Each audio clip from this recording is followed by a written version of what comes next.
Staring at the mirror, if only I could see a bit clearer in the sea of these flaws. The heat of these losses of all that I thought I was worth. Turns out what I thought it was dirt. It's plain now, my chest just sings out a breast. She doesn't necessarily turn me on, but I want to be like her. Like, I want to look like her.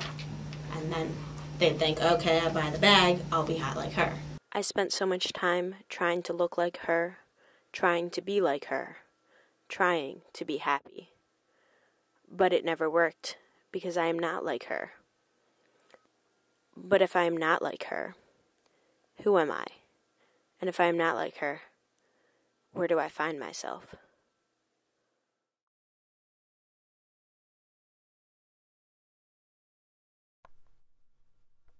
I turned through the pages of my life, magazines and a life poured into a diary, and so in this, I decided to make new pages.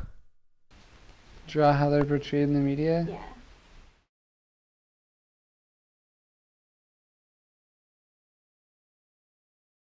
Books and magazines on how to be and what to see while you are being. Starve my heart while I keep coming back for more.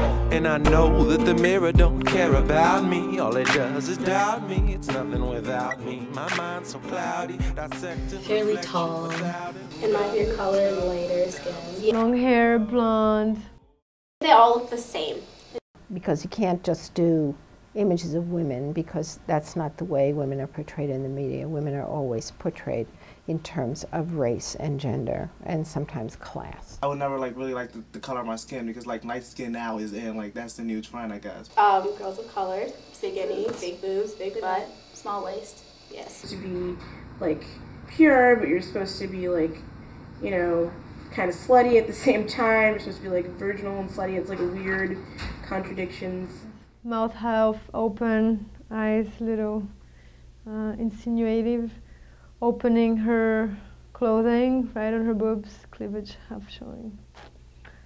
Yeah. The portrayal woman in the media is very visually oriented. Showing how it seems, but not how it is. Actors and actresses practically tapped in the sexiness depths of perfection. They set an example I'm vexed with and have to invent in myself and my friends' acceptance. It's sexist, racist stresses, hatred more than love. Injected a drug, I ate it up. I think inner beauty is bullshit when it comes to when you see all these shows, America's Next Top Model and Project Runway, and you see all these beautiful women in music videos, whatever, I think none of that matters. Inner beauty really doesn't matter when it comes to aesthetic appeal. Maybe the problem lies more in American culture than with the media, because the media is really just playing into the interests of people and of society. Staring at the mirror, if only I could see a bit clearer in the sea of these flaws. The heat of these losses of all that I thought I was worth. Turns out what I thought it was dirt. It's plain now, my chest just sings out. The breasts are too small, my best just ain't enough. I'm stuck, too short and not tall enough to ride the ride of life. But it's alright, maybe I'll rise tonight. Tall with long legs. Skin showing. Fine features, light skin, obviously. Nice butt. Blonde hair and blue eyes. The long legs. Butt. Domestic. Boobs. White. Skinny. A man. Hourglass bodies and Small waist. Skinny. Hair. Just don't really care about the head and don't really care about anything below the knees. So it's kind of the boobs, the stomach, the thighs, the butt, that sort of thing. I was thinking about parts, breaking women down into parts, and which parts are sexual parts and which parts aren't.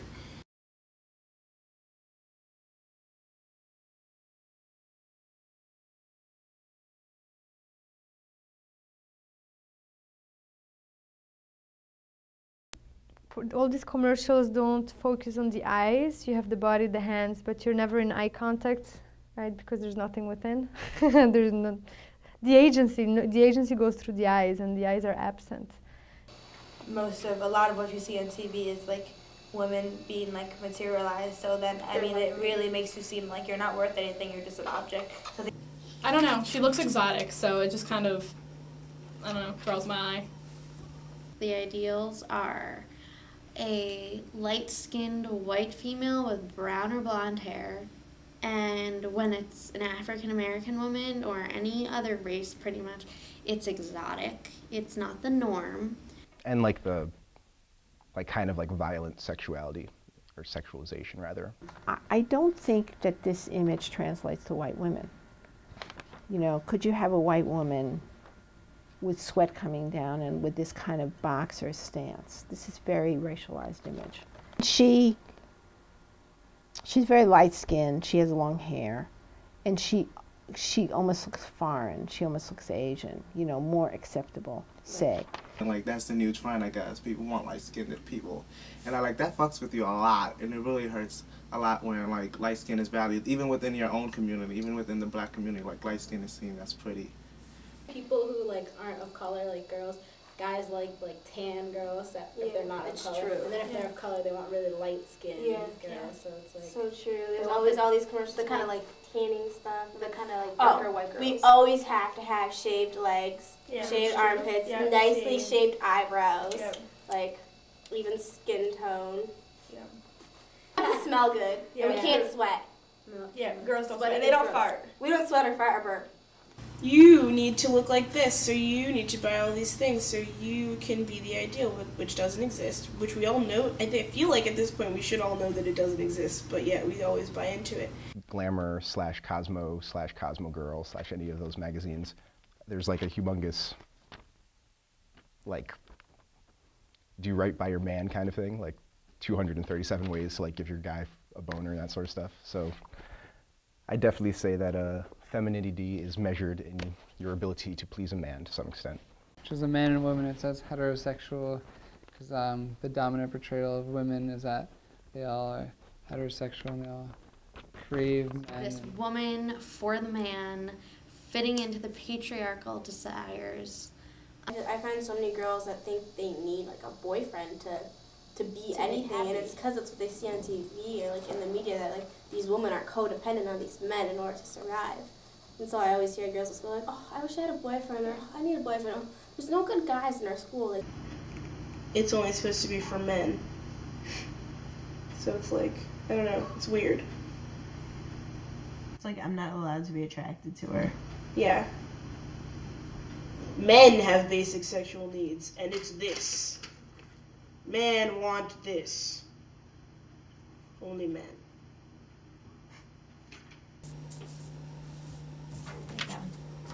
And why does it appeal to you? I don't know. It looked good, and she's wet, and it looks funny. What is it an advertisement for? Calvin Klein jeans, which is really weird because she's not wearing any. Right, okay. I think society is the reason for the way people think about sex.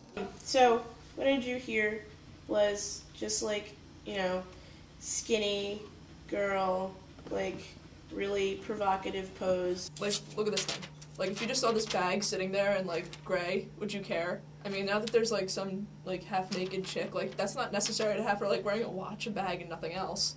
But you know, it's gonna get your attention. I don't care. It's Pam Anderson. She's hot. The image I drew here, I was trying to draw a very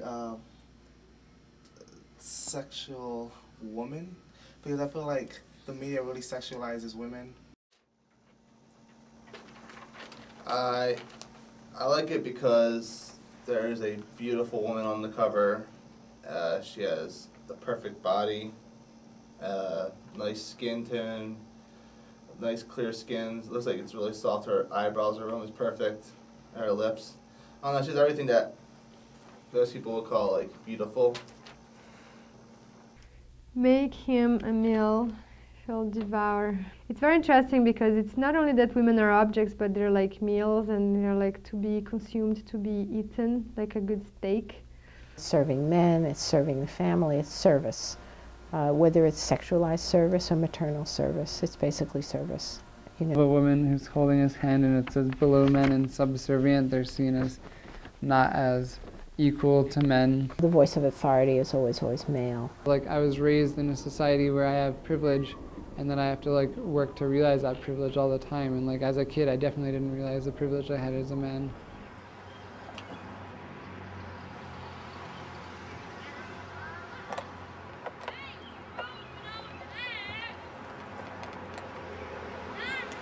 What percentage of girls do you think look like that?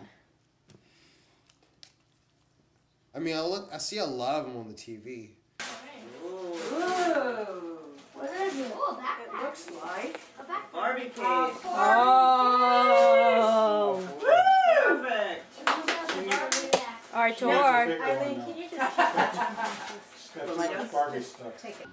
Barbie's small and so petite. Her clothes and figure look so neat. Her dancing outfit rings the bell. At parties she will cast a spell. Purses, hats, and gloves galore. And all the gadgets gals adore. I can remember the exact moment when I started paying attention to what I looked like and how much I weighed. And I looked on TV and like it didn't help. Like I didn't look like that. It's traumatic though, like to go through that at such a young age and to think that your body isn't okay for you at such a young age. I think girls should never be exposed to anything that could be considered a glamour or fashion magazine until... Actually, well, I mean, it never is a really good idea. It fucks girls up. You know, I mean, and in terms of, I know in Ecuador one of the main problems, and in the Andes in general, is the lack of self-esteem of indigenous women or mestiza women. And self-esteem, I think these high school kids or, you know, 20-year-old or 18-year-olds who are reshaping their boobs so they can, you know, fit better. It's about gaining self-esteem and confidence in yourself. Of course, I was very much affected, but I was affected in a different way. I'm Middle Eastern. My parents are. My mother was a refugee of the Armenian genocide, and you know, my grandmother lived with us. We didn't speak English in the house, so these images in the magazines and later television and the movies were very white, very waspy, you know, and so that's the image I tried to live up to. I remember being not really little, younger, and like always having to go bathing suit shopping, and the bathing suits were sold together and them not fitting me. And it was like such a problem because like, you know, as like when you're younger, you're still like figuring out who you are in a way and like what you like and what you want to wear. And like as I got like, it had to like, you know, go up in size. It made me feel like I was fat. And like see all the other girls in my school were like mad small and like little bathing suits. I was like, it's not me. Yeah. I was in class and we were doing a Fosse dance in like, I don't know, I think it was the 3rd grade winter dance show, and we had to do cartwheels, and I went to do a cartwheel and I messed up and I fell down, and one of the girls came up to me and said it must be because my stomach's too heavy for my head to hold up. The boys make fun of her for her big lips every single day. She's only in 5th grade, and like I can tell she's already self-conscious about it. Yeah, and I feel like that's how it was with a lot of the people I knew and know, and how I was. I was like really self-conscious at a really young age, but I wasn't like, I felt like it wasn't like okay to say anything about it. It was just like be self-conscious. I remember like I used to get picked on by the boys too. Like I was developed so much earlier than every girl. Yeah.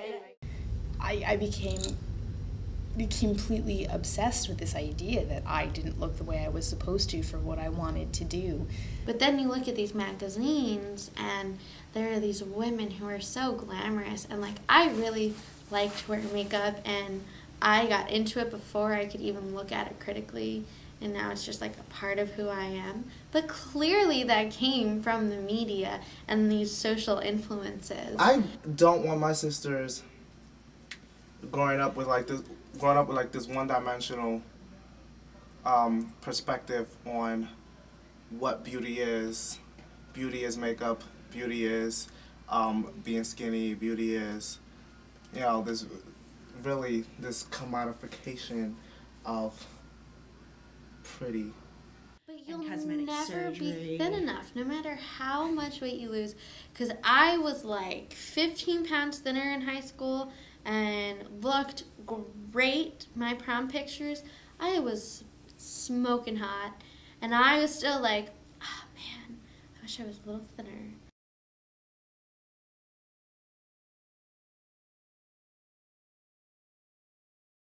They told me that I was a borderline eating disorder, where I was showing the symptoms, but I hadn't fully progressed to the full thing. In her room, there's a wall of trains with models clipped from magazines, paper thin with airbrushed grins, inspiring an inferior girl to think up tricks and cut corners.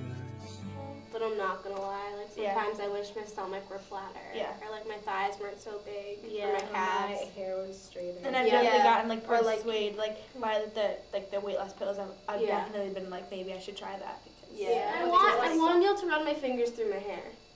And I can't do that. I stopped trying. Like really, I stopped trying. Like, and I want to be able to just wake up in the morning and walk out the door. It's like, crazy. I Also, because like that's how my hair is, and I hate it. Yeah. So you always want what you can't have. Yeah, it's true.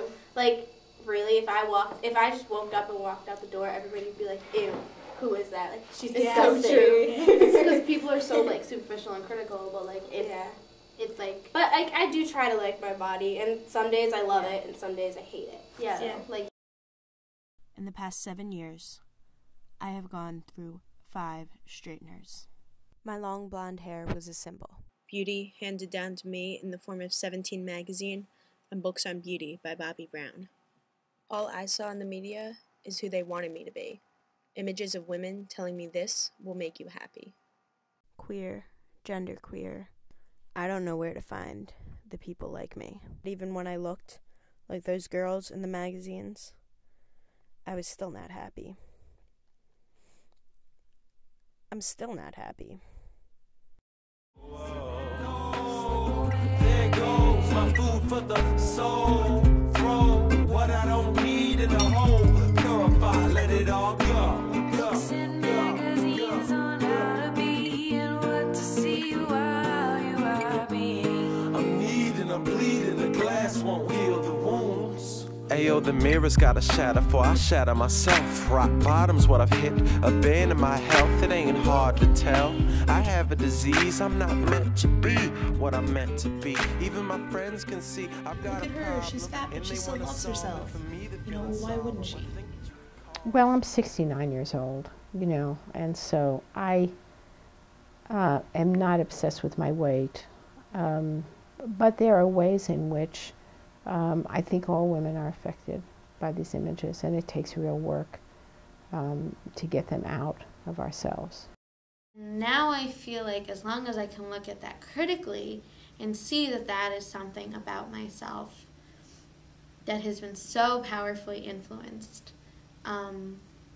it is what it is, and you have to do what you can to fight it, but you also have to respect your happiness. And I like wearing makeup, and that's very something that's in the media all the time.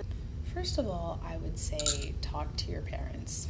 So myself, people like me, because then like you feel really alienated when you're like you're with people that aren't like you, because you just like pick out the things that are different. But if you really like search for people that are like you, you'll find a core, and then you realize that you're not alone. And you know, it's not a good feeling to not think that you're right. Curled up on a musty couch every night, hating herself. She said I could never get anyone looking this way. These shoulders, these legs, I mean, come on, look at this face. She wants to blow up all the glass factories and shatter reflections round the world. But till then she'll keep it all locked up behind garage doors, mumbling to deal with her pain.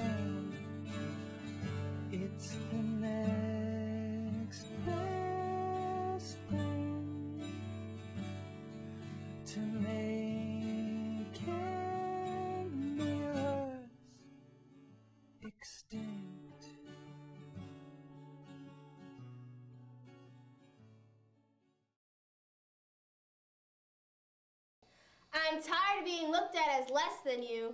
That is why my revolution is us girls uniting, letting you know who we are, and what we want.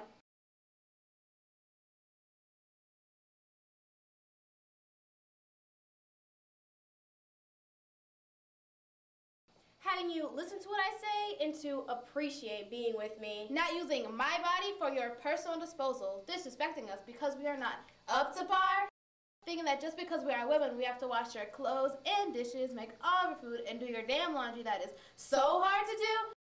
I am not your sex poodle, and I do not have to treat you like a damn king. I'm telling you that my body is not your toy. I am not another one of your quick little hoes that you pick up off the corner when you and your boys get happy. There are neither respect and daps amongst them. So if you say something to me and I keep walking, it is obviously because I do not want to talk to you. Don't try and persuade me by acting cute and innocent, because you know I can see right through that. And don't call me those cute pet names like Ma, Baby, Sexy, Chica. It is not in any way flattering. Because me and you ain't gonna happen. It's not that I don't enjoy being called something I'm not. I mean, I love having pet names yelled at me from some random guy while walking down the street. And I'd love a boy who doesn't have the decency to address me by my name. I am done with those pendeos that don't know how to look you in the eyes when talking to you. You know, the ones you don't want to be talking to in the first place. But letting those eyes drift down to certain assets. Assets are not welcome to you. I'm done with the ones who, when you're speaking, don't listen to your words, but look at your mouth and think of all the things they could be doing with it. Now let me tell you something. Yeah, I'm short, but it is not for your convenience. Sure, I have curves, thighs, boobs, and an ass. I was not built this way for you.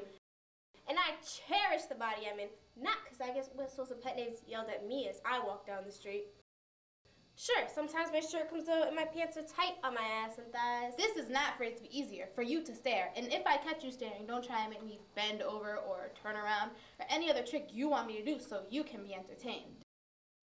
I am not less than you. That is why my revolution is us girls uniting.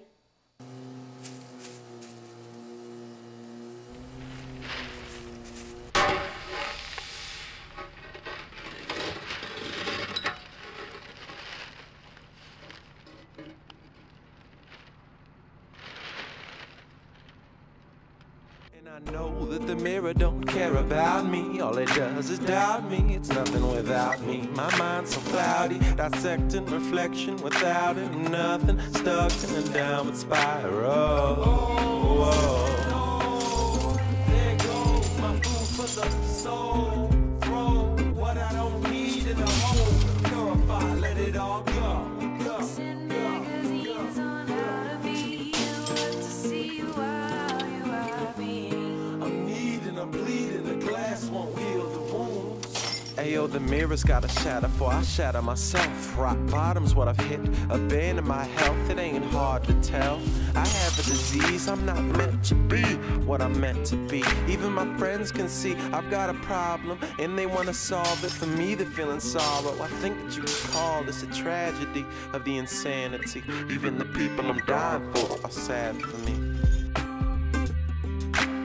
Even the people I'm dying for are sad. To call this a tragedy of the insanity. Even the people I'm dying for are sad for me. Books and magazines on how to be and what to see while you are being. It's time to see through my own eyes and not the magazines.